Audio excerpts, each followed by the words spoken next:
Hello friends, once again welcome back to polytechnic club. Polytechnic easy है। तो friends, अब आपके एग्जाम में काफ़ी कम दिन बचे, तो अब आप लोग रिवीजन करना स्टार्ट कर दीजिए। एंड इस रिवीजन के लिए हम लोग क्या कर रहे हैं, फिजिक्स का एक मोस्ट इंपॉर्टेंट चैप्टर हमारा वेव एंड एक्वाटिक्स। तो इसे क्या करेंगे हम लोग वन शॉट में इस वीडियो में कंप्लीट करने वाले हैं। तो आपके एग्जाम यानी कि आपके लिटरल एंट्री में ना यहाँ से 3 क्वेश्चन एवरी ईयर पूछे जाते हैं। 3 से 4 क्वेश्चन रहते हैं, मिनिमम 3 क्वेश्चन हम लोग मान के चलते, तो यहाँ से हमारे आएंगे। तो ये चैप्टर हमारा ऑलरेडी मोस्ट इंपॉर्टेंट होने वाला है। एंड मॉडर्न फिजिक्स को आप लोग फ्रेंड्स अच्छा से क्लियर जरूर कीजिएगा, फिजिक्स के लिए मोस्ट इंपॉर्टेंट है। अभी पिछली वीडियो में हम लोगों ने इनऑर्गेनिक केमिस्ट्री को वन शॉट में कंप्लीट किया। नेक्स्ट हम लोग क्या करेंगे, ऑर्गेनिक करेंगे, देन फिजिकल को हम लोग वन शॉट में कंप्लीट करेंगे। फिलहाल इस वीडियो में हम लोग वेव एंड एक्वाटिक्स को वन शॉट में कंप्लीट कर रहे हैं। सेशन आपका हिंदी और इंग्लिश दोनों में है, तो आपने पैनिक होने की कोई भी ज़रूरत नहीं। यदि किसी भी क्वेश्चन में डाउट रह जाता है, यदि आपको नहीं समझ में आता है, तो आपने कमेंट करना है कि यह क्या लिखा गया था, इसका मीनिंग हमें समझ में नहीं आया। हम लोग नेक्स्ट उसे फिर से डिस्कस जरूर करेंगे। पहला प्रश्न देखिए आपसे क्या पूछा गया है। The speed of wave string depend upon, मतलब तरंग की गति किस पर निर्भर करती है, मतलब तरंग का गति किसके, उसके एम्पलीट्यूड आयाम पर निर्भर करेगी, या फिर tension and mass per unit length पर डिपेंड करेगी, या फिर लेंथ ऑफ स्ट्रिंग से डिपेंड करेगी, या फिर फ्रीक्वेंसी से करेगी। तो मैं आपको बता दूं, यह क्वेश्चन पीवाईक्यू का क्वेश्चन है। यहाँ से 2 तरीके के क्वेश्चन आते हैं। या तो इसका स्पीड निकालने आपसे न्यूमेरिकल में पूछ देगा कि बताइए तरंग की स्पीड कितनी होगी, या फिर पूछेगा वो किस पे डिपेंड करते हैं। तो डिपेंड हमारा उसके टेंशन बोले तो उसका जो खिंचाव हो रहा है उस पर करेगी, टेंशन यानी कि बोले तो लंबाई, एंड उसके मास पर यूनिट लेंथ यानी कि उस पर देखिए एकक लंबाई एवं द्रव्यमान पर निर्भर करती है, यानी correct answer option number B होगा। अब बात करें न्यूमेरिकल की, तो न्यूमेरिकल सॉल्व करने के लिए जो हमारा स्पीड निकालने का फॉर्मूला होता है, रूट अंडर टी बटा हम लोग का क्या लेते हैं, म्यू लेते हैं। म्यू हमारा क्या है, मास पर यूनिट लेंथ। ये आपको दिया रहेगा कि उसका वेव का मास पर यूनिट लेंथ इसका, एंड उसका टेंशन आपका दिया रहेगा। देन आपको स्पीड कैलकुलेट करना है, सिंपल रहता है। ओनली हमें फार्मूला का पता होना चाहिए। तो आप फार्मूला को बगल में नोट करके रख लीजिए, यहाँ से क्वेश्चन बन सकता है। डिपेंड किस पे कर रहा है, तो ये देखिए टेंशन पे कर रहा है, एंड म्यू बोले तो मास पर यूनिट लेंथ से कर रहा है। तो करेक्ट आंसर यहाँ पे हमारा ऑप्शन नंबर बी हो जाएगा। क्वेश्चन नंबर 2 पे चलते हैं। ध्वनि तरंग है, यह भी पीवाईक्यू का क्वेश्चन है। ध्वनि तरंग कौन सा तरंग है, तो लॉन्गिट्यूडनल वेव है। हम लोग ऑलरेडी आपको किए थे वेव के बारे में जब हम मॉडर्न फिजिक्स पढ़ रहे थे। देन वहाँ पे हम काफ़ी अच्छे से आपको डिस्कस किए थे कि लॉन्गिट्यूडनल वेव हो या फिर ट्रांसवर्स वेव हो, दोनों का क्या कंडीशन है, काफ़ी अच्छे तरीके से बताए थे। तो वो क्या है, हमारा अनुदैर्ध्य तरंग। ये क्या है ना, एक क्वेश्चन आपसे यह भी बनेगा कि लॉन्गिट्यूडनल वेव हमारा कैसा है, ये हमारा जो क्या उसके क्या रहता है, परपेंडिकुलर है या फिर पैरेलल है। वैसा क्वेश्चन भी हम लोग आगे करेंगे, पीवाईक्यू से ही पूछा गया था। कह रहा है द इक्वेशन, नेक्स्ट क्वेश्चन हमारा 3rd number, the equation y equal to A sine कि x minus omega t represent. तो ये क्या रिप्रेजेंट करता है, तो इस इक्वेशन से हम लोग ना वेव का स्पीड निकालते हैं कि कितना तेजी से चल रहा है। तो ट्रेवल स्पीड को निकालते हैं। वेव है तो वेव भैया चलेगा, तो उसका स्पीड भी कुछ ना कुछ होगा, तो वेव का स्पीड निकालते हैं। अगर बात करें स्पीड निकालना, यदि न्यूमेरिकल आ जाए, तो इससे अभी तक न्यूमेरिकल तो नहीं देखने को मिला, बट न्यूमेरिकल आ जाए देन फार्मूला ये आपको उपयोग करना है। ए रहे तो एम्पलीट्यूड बोले तो आयाम रहेगा, कि बताएगा नंबर ऑफ वेव, कि उसका नंबर ऑफ वेव कितना है, कितना नंबर ऑफ वेव है। एंड ओमेगा आप लोग को अच्छे से पता है, हमारा फ्रीक्वेंसी हो गया यहाँ पे। एंड टी बोले तो हम लोग का फ्रेंड्स यहाँ पे टाइम हो जाता है। तो इसे हम लोग ऐसे सॉल्व करना है। ये क्या बताता है, तो वेव की ट्रेवल स्पीड यानी गमनशील, वो कितना तेजी से गमन कर रहा है, एक जगह से दूसरे जगह पे पहुंच रहा है। और जो एक्स था वो हमारा डायरेक्शन को बता रहा है, कौन से दिशा में है। आई होप आपको अच्छे से क्लियर हुआ होगा। आप ऐसा नहीं बोलिए कि इस पर न्यूमेरिकल नहीं करा। जब हम लोग इसके फॉर्मूला कर रहे हैं देन आपको उसका न्यूमेरिकल भी सॉल्व होगा। ये नहीं बोलिए कि आपने न्यूमेरिकल नहीं करा एग्जाम में, इससे न्यूमेरिकल आ गया। तो मैं आपको बता दिया कैसे सॉल्व होगा। नेक्स्ट क्वेश्चन है हमारा, beats are produce due to, मतलब बीट्स किस कारण से उत्पन्न होते हैं। बीट्स बनने के पीछे का हमारा रीजन क्या है, तो इसके पीछे का रीजन हमारा सिंपल है, इंटरफ्रेंस होता है। इंटरफ्रेंस मतलब जब 2 समान वेव का लगभग अगर एक का फ्रीक्वेंसी हमारा 19 है, एक हमारा मान लीजिए इसका फ्रीक्वेंसी हमारा 20 हर्ट्ज हो गया, एंड दोनों जब एक पाथ में फॉलो करेंगे तो जो इन दोनों से इंटरफ्रेंस होगा, उस इंटरफ्रेंस के कारण ही हमारा बीट्स बोले तो हमारा प्रोड्यूस होता है। सेम वही चीज़ हमारा लिखा हुआ, तरंगों के व्यतिकरण के कारण ही हमारा क्या होता है, बीट्स सुनाई देता है। नेक्स्ट क्वेश्चन नंबर हम लोग 5 में चलते हैं। क्वेश्चन नंबर 5 डोपलर इफेक्ट है। पीवाईक्यू में पूछा गया था एक बार डोपलर इफेक्ट के बारे में, सेम वही question. Doppler effect in change in, मतलब डोपलर प्रभाव किसके परिवर्तन को दर्शाता है, तो ये कुछ नहीं भैया, जो फ्रीक्वेंसी में जो चेंज आ रहा है ना, जैसे मान लीजिए यहाँ पे स्पीकर है एंड ये हमारा स्रोत हो गया, ठीक है, एंड यहाँ से आप सुनने वाले प्रेक्षक है, ये आप इधर उधर आगे पीछे मूव कर रहे हैं, तो इसके कारण इसके फ्रीक्वेंसी में भी चेंज आएगी। तो इसी को हमारा क्या बताता है, डोपलर इफेक्ट। यहाँ पे लिखा हुआ है स्रोत और प्रेक्षक की गति से ध्वनि की आवृत्ति में परिवर्तन होता है। अब आप इसके लग में जाइएगा, पास में जाइएगा तो आवृत्ति बढ़ेगा भैया, आपको लाउडनेस एकदम छनाक से सुनाई देगा डीजे वाला। तो क्या है, इसी को हमारा डोपलर इफेक्ट बताता है। जैसे जैसे दूर भागते जाइएगा धीरे धीरे खत्म होगा, धीरे धीरे सुनाई देना बंद होगा। तो ये क्या है भैया चेंज, तो ये हमारा डोपलर इफेक्ट वाला ही है। तो यही है हमारा Doppler effect. Question number 6 most important, velocity of sound increase with, मतलब ध्वनि का वेग बढ़ेगा, कब बढ़ेगा, डिक्रीज इन टेम्परेचर। तो नहीं भैया, यह बिल्कुल ही गलत है। जब टेम्परेचर हम राइज करेंगे देन हमारा ध्वनि का वेग बढ़ेगा। कैसे बढ़ता है, तो इसके पीछे कोई ना कोई फॉर्मूला होगा। तो हमारा जो ध्वनि का वेग है directly proportional to root under T, यानी टी की क्या है, यह डायरेक्टली प्रोपोर्शनल है रूट के अंदर में वर्गमूल मतलब टेम्परेचर के वर्गमूल में, हिंदी में बोले तो तापमान के वर्गमूल के अनुपाती होता है। तो करेक्ट आंसर हमारा क्या होगा, टेम्परेचर। यानी बोले तो हमारा साउंड जो है टेम्परेचर डिपेंडेंट है, यानी जैसे भी आप टेम्परेचर में थोड़ा ऊपर नीचे करिएगा तो ध्वनि का साउंड भी ऊपर नीचे होना शुरू हो जाएगा। क्वेश्चन नंबर 7 हमारा देखिए क्या कह रहा है, दी open organ pipe. Organ pipe ये क्या है ना, ये एक हमारा वाद्य यंत्र है, बोले तो म्यूजिकल इंस्ट्रूमेंट में आता है। इसका एक साइड बंद रहता है, एक साइड खुला रहता है, तो यही हमारा ऑर्गन पाइप हो जाता है। दी फंडामेंटल फ्रीक्वेंसी, तो इसकी फंडामेंटल फ्रीक्वेंसी क्या होती है, तो फ्रीक्वेंसी इसका निकालने का फॉर्मूला होता है हमारा μ/2L। तो ये हमारा इसकी फंडामेंटल फ्रीक्वेंसी है। इससे एक बार भी क्वेश्चन नहीं आया, बट मे भी पूछा जा सकता है। तो इससे आप न्यूमेरिकल भी बना लेंगे, यदि फ्रीक्वेंसी पूछा जाए तो आप फ्रीक्वेंसी भी निकाल लेंगे, इजीली निकाल सकते हैं। नेक्स्ट हम लोग चलते हैं क्वेश्चन नंबर 8 पे। देखिए हमारा क्या कर है, stationary wave are formed by, मतलब स्थिर तरंगे किसके द्वारा बनती है, कैसे बनती है, आपको यह बताना है। एक वेव से बनती है, तो जी नहीं भैया, जो स्टेशनरी वेव है दो तरंगे से बनती है। दो वेव हमारा हो जाता है, ठीक, समान आयाम, बोले तो उसका क्या रहेगा, इक्वल एम्पलीट्यूड। जो स्टेशनरी वेव रहते हैं उसका एम्पलीट्यूड क्या रहता है, डिफरेंट रहता है, नहीं तो इक्वल रहता है। ये बात आप याद रखिएगा। दो वेव लेंगे, दोनों का वेव हमारा एम्पलीट्यूड क्या रहेगा, इक्वल रहेगा, दोनों मूव करेगा, ठीक है, दोनों वेव हमारा मूव कर रहा है। बट स्टेशनरी वेव होने के लिए एक का डायरेक्शन एक है तो दूसरा का डायरेक्शन इधर, एक ईस्ट जाएगा तो एक वेस्ट जाएगा, एक नॉर्थ जाएगा तो एक साउथ जाएगा, मतलब दोनों एक दूसरे से अपोजिट रहेंगे, दोनों में कोई मेल नहीं होता। मान लीजिए बस क्या, ये इसको छोड़ दिया, ये इसको छोड़ के अपना जा रहा है, ब्रेकअप हो गया, तो दोनों क्या रहेगा, अपोजिट डायरेक्शन में। जैसे देखते नहीं, कोई इसको छोड़ के जाएगा, कोई इसको छोड़ के जा रहा है, दोनों कपल है, तो क्या रहेगा भाई, दोनों फुल एटीट्यूड में जाएगा। तो इसी यहाँ पे फुल एम्पलीट्यूड में दोनों अपोजिट डायरेक्शन में जाएगा, एकदम फिल्मी सीन की तरह। तो ऐसा जब होता है तो उसको ही हम लोग बोलते हैं स्टेशनरी वेव, बोले तो स्थिर तरंगे ऐसे ही हमारा बनते हैं। क्वेश्चन नंबर हम लोग 9 पे चलते हैं। देखिए क्या कह रहा है क्वेश्चन नंबर 9 हमारा, इन ट्रांसवर्स वेव पार्टिकल्स वाइब्रेशन, मतलब अनुप्रस्थ तरंगे में कणों की कंपन कैसी होती है। एक तो हमारा अनुप्रस्थ होता है, एक हमारा होता है अनुदैर्घ्य। अभी आपसे पूछा गया अनुप्रस्थ अनुदैर्घ्य, आपके एग्जाम में एक बार पूछा जा चुका है। तो आप कमेंट बॉक्स में बताइए अनुदैर्घ्य तरंगों की कंपन किस दिशा में होती है।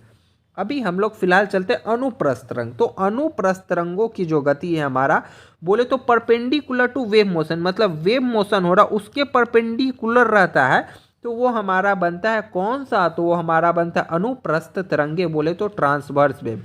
एंड आपको बताना है अनुप्रस्थ तो हम अभी बता दिए, आपको बताना अनुदैर्घ्य तरंगे के बारे में कि उसके कणों की कंपन किस दिशा में होती है। ये एक बार PYQ में आया था, तो आपको इसे बताना है, ऑलरेडी हम लोग पहले डिस्कस किए हैं। Beat frequency is given by, beat frequency को हम लोग किस तरीके से गिवन करते हैं, अभी मैंने ऊपर बताया था बीट फ्रीक्वेंसी क्यों बनता है, यह मोस्ट इंपॉर्टेंट है। यहाँ से एक न्यूमेरिकल आया था कि बीट फ्रीक्वेंसी आपको निकालने के लिए पूछा गया था, आगे वो सेम MCQ हम लोग करेंगे। तो बीट फ्रीक्वेंसी को थोड़ा अच्छे से देख लीजिए। तो इसको निकालने का जो फॉर्मूला है उसको कैसे निकालते हैं, तो उसमें बताया था कि दो वेव रहता है ना हमारा, तो सेम दोनों को माइनस कर दीजिए, आपका वेट फ्रीक्वेंसी आ जाएगा। बोले तो दोनों के मिलने से बनता है। तो बीट फ्रीक्वेंसी निकालना है कि वो जो बीट हमारा बना उसका फ्रीक्वेंसी क्या हो। हम तो बताएं कि दो के मिलने से बना, तो भाई कुछ ना कुछ तो उसका फ्रीक्वेंसी रहेगा ना भैया। तो दोनों को घटा दीजिए, जो आएगा वो आपका बीट फ्रीक्वेंसी हो गया। तो सिंपल है, एंड इसी पे एक न्यूमेरिकल था बस। क्वेश्चन नंबर 11 देखिए क्या कह रहा है हमारा, decibel scale is use to measure. कहने का मतलब है डेसिबल स्केल किसके मापन के लिए प्रयोग किया जाता है। तो डेसिबल जो है हमारा किसका मापन करते हैं, तो लाउडनेस, जो अभी हम बोल रहे हैं, जो आप किसी से बात करते हैं, किसी से चिल्लाते होंगे, तो भैया कितना चिल्ला रहे इसको भी तो मेजर करेंगे। हमने लाइट को मेजर कर लिया, साउंड को मेजर कर लिया, सब चीज़ मेजर कर ली। जो बोल रहे ध्वनि, जो हम लोग लाउडनेस बोल रहे हैं उसको भी तो मेजर करेंगे ना। तो उसको किस में मेजर करते हैं, तो लाउडनेस को मेजर करने के लिए हम लोग डेसिबल का उपयोग करते हैं। अच्छा इतना डेसिबल का साउंड है, जो हम लोग का ट्रैफिक पॉल्यूशन होता है क्या उतना डेसिबल बताता है, बोले तो डीबी बताता है कि अच्छा इतना से ज़्यादा हो रहा है तो ये हमारे कान के लिए हार्मफुल है, कान खराब होगा। तो ये क्या बताता है, ध्वनि की तीव्रता को बताता है, यानी लाउडनेस को बताता है।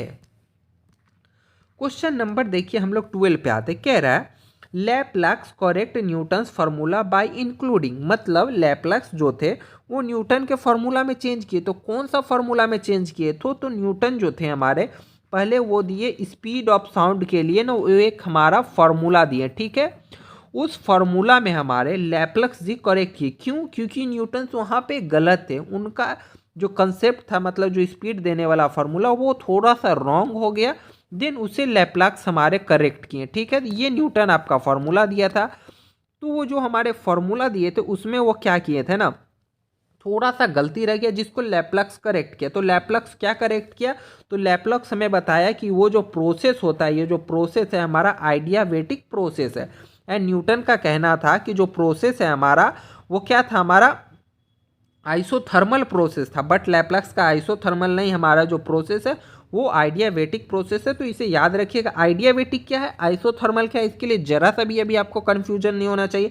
आइडियावेटिक एंड आइसोथर्मल, इसके लिए ओनली वन क्लास किए थे हम लोग, सिर्फ यही जानने के लिए कि आइडियावेटिक प्रोसेस में क्या जीरो होता है एंड आइसोथर्मल प्रोसेस में क्या जीरो होता है, क्या कांस्टेंट होता है। एंड यहाँ से बहुत क्वेश्चन बनते हैं आइसोथर्मल एंड आइसोबार से, तो इसे आपने पता होना चाहिए। न्यूटन से वहाँ पे गलती हुआ था, वो समझे थे कि आइसोथर्मल है, बट वो प्रोसेस हमारा क्या होता है, आइडियावेटिक होता है, स्पीड ऑफ साउंड निकालने के लिए। आगे चलते हैं हम लोग क्वेश्चन नंबर 13, ऑर्गन पाइप बोले तो वही वाद्य यंत्र। वाद्य यंत्र works on the principle of, मतलब वाद्य यंत्र किस पे, ऑर्गन पाइप लिखा गया, इसके जगह में लिखना था वाद्य यंत्र। वाद्य यंत्र किस सिद्धांत पे हमारा कार्य करता है, तो वो जो हमारा कार्य करता है रेजोनेंस, अनुनाद होने के कारण ही हमारा काम करता है। तो इसके पीछे जो रीजन है, अनुनाद उत्पन्न होने के कारण ही हमारा वाद्य यंत्र जो इतना अच्छा से म्यूजिक सुनते हैं उसी के कारण हमारा हो पाता है, रेजोनेंस से वो हम लोग सुन पाते हैं। क्वेश्चन नंबर 14 देखिए हम लोगों का क्या कह रहा है फ्रेंड्स। तो क्वेश्चन नंबर 14 हमारा कह रहा है which of the following affect the speed of sound of the most. निम्नलिखित में से कौन ध्वनि की गति को सबसे अधिक प्रभावित करता है। तो ऑलरेडी थोड़ी देर पहले हम लोगों ने देखा था कि स्पीड ऑफ साउंड जो हमारा क्या था, directly proportional root under temperature, यानी टेम्परेचर हमारे ध्वनि की गति को प्रभावित करता है। Correct answer option number B हो गया हमारा। नेक्स्ट हम लोग चलते हैं, यहाँ पढ़ लीजिएगा कि तापमान बढ़ने से क्या है, ध्वनि की गति बढ़ती है। यदि टेम्परेचर हाई तो आपका आवाज़ का स्पीड भी हाई, टेम्परेचर कम तो आवाज़ का स्पीड भी कम। अब आप बोलिएगा हमारा ठंडा के स्पीड में आवाज़ कम जाता है, तो जी भैया थोड़ा कम था, थोड़ा सा ध्यान दीजिए ना, आपको उतना कान से इफेक्ट आपको नहीं पता चलेगा। जब हम लोग इसे मेजर स्केल पे मेजर करेंगे देन इस चीज़ को हम लोग ऑब्जर्व कर सकते हैं। क्वेश्चन नंबर 15 देखिए क्या कह रहा है, when two waves are equal amplitude and frequency, मतलब दो वेव है आपका, एम्पलीट्यूड भी सेम एंड उसका फ्रीक्वेंसी भी सेम है दोनों का, ठीक है। मूविंग इन अपोजिट डायरेक्शन, दोनों अपोजिट डायरेक्शन में मूव कर रहे, तो वो कौन सा वेव होगा, स्टैंडिंग वेव होगा। थोड़ी देर पहले हम लोगों ने देखा था ना, तो सेम हमारा क्या होगा, स्टैंडिंग वेव होगा। बोले तो स्थिर तरंगे का ही डिफिनीशन वो हमें दिया गया था। क्वेश्चन नंबर 16 क्या है, देखिए कह रहा है और wave has frequency F, frequency F है एंड वेवलेंथ लैम्डा है, तो इसकी स्पीड क्या होगी। तो स्पीड निकालने के लिए कुछ नहीं, फ्रीक्वेंसी मल्टीप्लाई बाय वेवलेंथ वो हमारी स्पीड होगी। तो correct answer option number B आएगा। अब यदि आपसे स्पीड निकालना पूछा जाए तो ये नहीं कि आप न्यूमेरिकल में इसे बना के नहीं आएंगे, फ्रीक्वेंसी को मल्टीप्लाई करेंगे वेवलेंथ से, देन उसकी हमारी तरंग की आवृत्ति अगर आपको दिया रहेगा, हिंदी में बोले तो आवृत्ति दिया रहेगा एंड तरंग दैर्घ्य दिया रहेगा, तो उसकी गति की निकालने के लिए दोनों को मल्टीप्लाई कीजिए, जो आएगा वो रहेगा हमारा तरंग की गति। यह रहा आपके तरंग की गति का सूत्र, हिंदी में बोले तो स्टार बना के रख लीजिए। ये नहीं कि न्यूमेरिकल है तो बोलना है न्यूमेरिकल नहीं कराया गया, ये सिंपल है, दोनों का वैल्यू डालिए। फ्रीक्वेंसी किस में मेजर करते हैं, हर्ट्ज में मेजर करते हैं, तो वो हर्ट्ज रहेगा। दोनों को मल्टीप्लाई कीजिए, आंसर को पुट कीजिए और टिक आउट कीजिए एग्जाम में। क्वेश्चन नंबर 17 कह रहा है which one is not a characteristics of musical sound, निम्नलिखित में से कौन एक संगीत ध्वनि का स्रोत नहीं है। संगीत ध्वनि का स्रोत नहीं है तो लाउडनेस है भी, हम लोग गा रहे हैं, अगर आप कोई गाना गाना शुरू किए तो लाउडनेस तो होगा ना भाई, तीव्रता तो होगी, एंड पिच भी होगा, आप कैसे बोल रहे हैं, आपका पिच क्या है। सेकेंड चीज उसका क्वालिटी भी होता है, लेकिन हमारा रिफ्लेक्शन नहीं होता गाना में। यदि रिफ्लेक्शन आने लगेगा तो आपको गाना अच्छा लगेगा, नहीं लगेगा तो ये ध्वनि की कैरेक्टरिस्टिक्स, हम ध्वनि नहीं सॉरी बोले तो ये म्यूजिक का हमारा कैरेक्टरिस्टिक्स नहीं हो जाता है। अब एक चीज ध्यान देना है, लाउडनेस हमारा किस पे डिपेंड करता है, तो लाउडनेस हमारा एम्पलीट्यूड पे डिपेंड करता है, यह पता होना चाहिए। पिच की बात करें तो पिच हमारा फ्रीक्वेंसी पे डिपेंड करता है, ऐसा नहीं कि एग्जाम में पूछा जाए आपने नहीं बताना है। एंड क्वालिटी की बात करें, क्वालिटी या फिर ट्रिम्ब भी हम लोग बोलते हैं, उसे हम लोग स्वर बोलते हैं, तो स्वर किस पे डिपेंड करता है, तो ये डिपेंड करता है वेव फॉर्म पे डिपेंड करता है कि उसका वेव फॉर्म क्या है, तो ये आपको पता होना चाहिए। तीव्रता किस पे डिपेंड करेगी, एम्पलीट्यूड आयाम। पिच किस पे डिपेंड करेगी, फ्रीक्वेंसी बोले तो आवृत्ति पे। एकदम गांठ बांध के लिख लीजिए, एग्जाम में इसमें से एक क्वेश्चन बनने के सबसे ज़्यादा चांसेस है, कुछ भी इसमें से पूछ सकता है जो अभी स्क्रीन पे आपको लिखा गया है। क्वेश्चन नंबर 18 देखिए आपका क्या करा, a close organ pipe resonance, मतलब एक बंद ऑर्गेन पाइप यानी बोले तो वाद्य यंत्र में अनुनाद होता है। अनुनाद कैसे होता है, तो अनुनाद होने का पीछे हमारा ऑड हार्मोनिक, मतलब उसमें जितना भी हार्मोन्स निकलते हैं, ये वाद्य यंत्र क्या है, म्यूजिकल इंस्ट्रूमेंट है, तो इसमें से जो निकलता है जितने भी हमारा हार्मोनिक्स निकलते हैं वो हमारे ऑड निकलते हैं, जैसे 1F फ्रीक्वेंसी आएगा, फिर 1 के बाद 3 आएगा, 3 के बाद 5 आएगा, तो इस तरीके का हमारा निकलता है उसका फ्रीक्वेंसी।